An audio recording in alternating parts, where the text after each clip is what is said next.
Yes, people, what's going on? Welcome back to the club. We are sponsored by the wonderful people over at NordVPN. And NordVPN at this moment in time is their 11th birthday. They have some huge offers. You can get 4 months free, 30 days money back guarantee. All you have to do is head over to the nordvpn.com/the club. All you have to do is head over to nordvpn.com/the club to get a hold of these exclusive offers. Tell them the club sent you.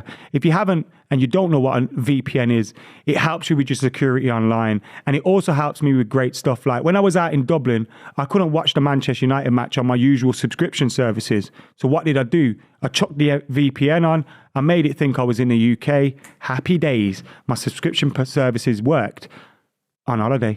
It's absolutely fantastic. So thank you to NordVPN for sponsoring us. Make sure you download the app and enjoy this clip. You're watching a clip from the Club podcast. Make sure you follow it on Spotify and Apple Podcasts and give it a 5-star review. So here you go. Here's a lovely clip from our podcast.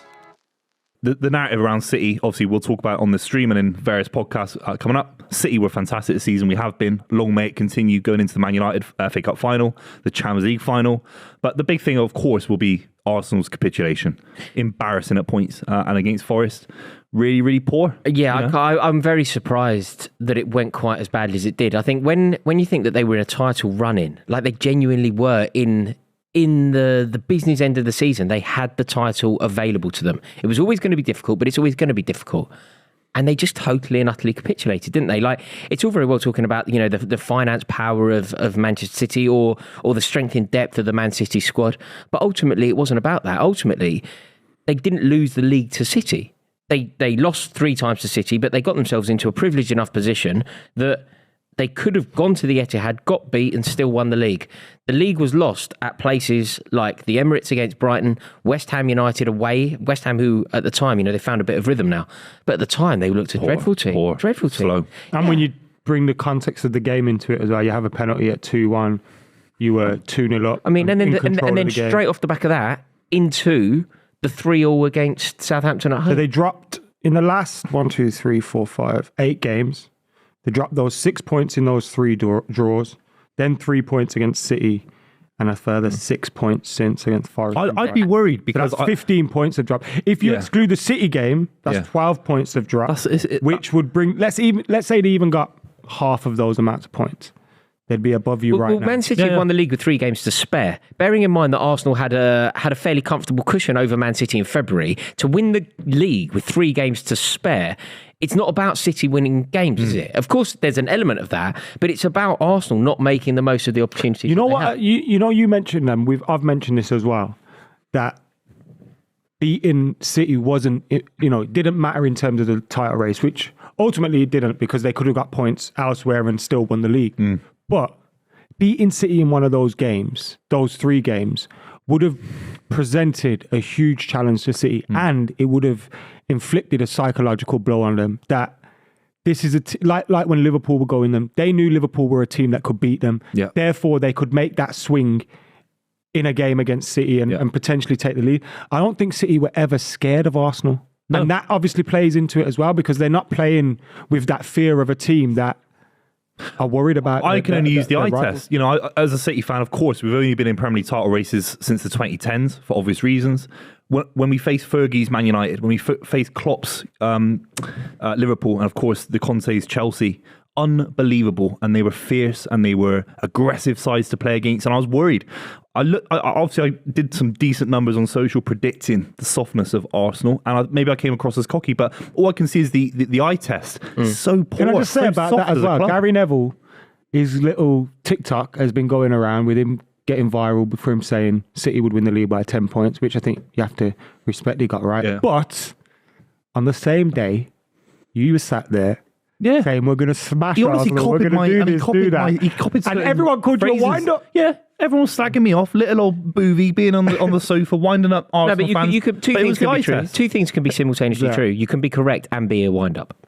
Yeah, and I like to be very correct all the time, by the way, and a wind-up. No, but look, ultimately, that's where it happened, isn't it? Like it happened at West Ham. I think that is the moment. That is the seminal moment where I realised that there is a vulnerability to this Arsenal team because people will, I think, forever flag the 2-2 draw at Anfield when they were 2-0 up.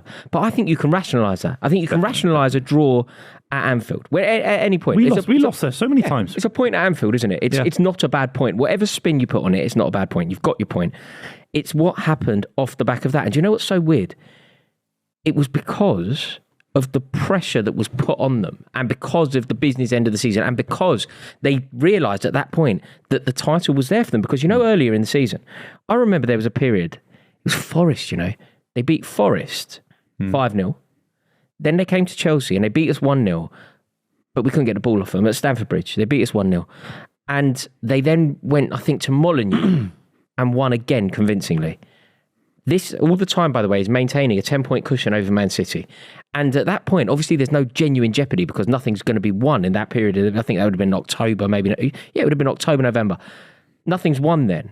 So they were churning out the wins, scoring the goals, doing everything that was expected of them, creating a narrative where people thought they could win the league. As soon as it really mattered, as soon as the pressure was on. I think one of the things that didn't help Arsenal was they didn't make enough changes to their team throughout the season. So poor management, are you saying? Obviously they've got a weaker squad than Arsenal, than Manchester City, and obviously they weren't ready for a title race just yet. So, but I saw a stat earlier. I can't remember the exact numbers, but City had made had made the most changes to their team, and Arsenal were amongst the teams that had made the least changes. And Mikel Arteta got into a point where Saka, Martinelli. Obviously, Jesus was injured at that point, but whoever was playing front and Partey always had to play and all that. And he kind of I have to play these guys, and he never trusted his backup line either because he couldn't or he just wouldn't. And I think ultimately, if you look at the back end of the season, I think in the last 2 or 3 months, Saka's got 3 goals. Partey's looked a shadow of the man. Fizzled out. Partey's looked dreadful. Absolutely blasted him.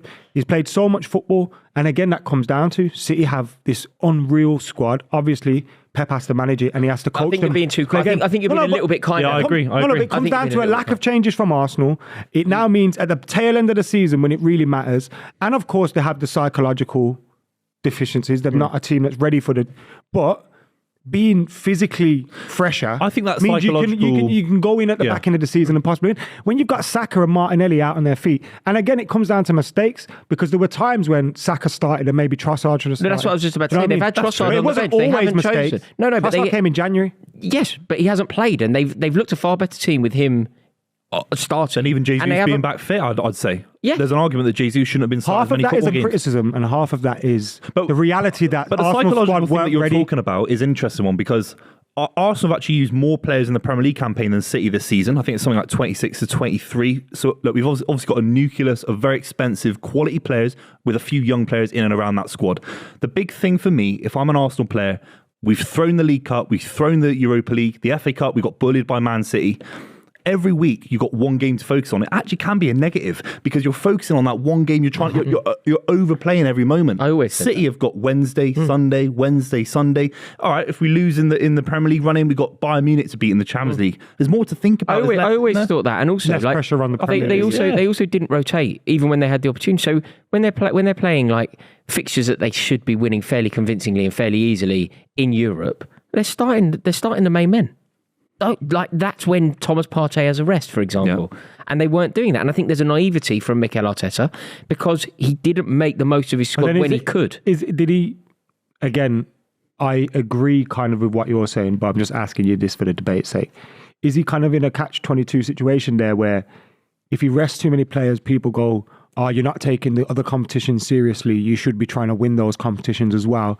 And if he plays everyone goes, whoa, what are you doing? You got this big chance to win the league. It's a balancing act because you don't necessarily play everyone, but there was an obvious period when Thomas Partey needed a rest. He was so integral to everything good that they did. He was one of the best players in the Premier League for that period of time, and he was just being run ragged.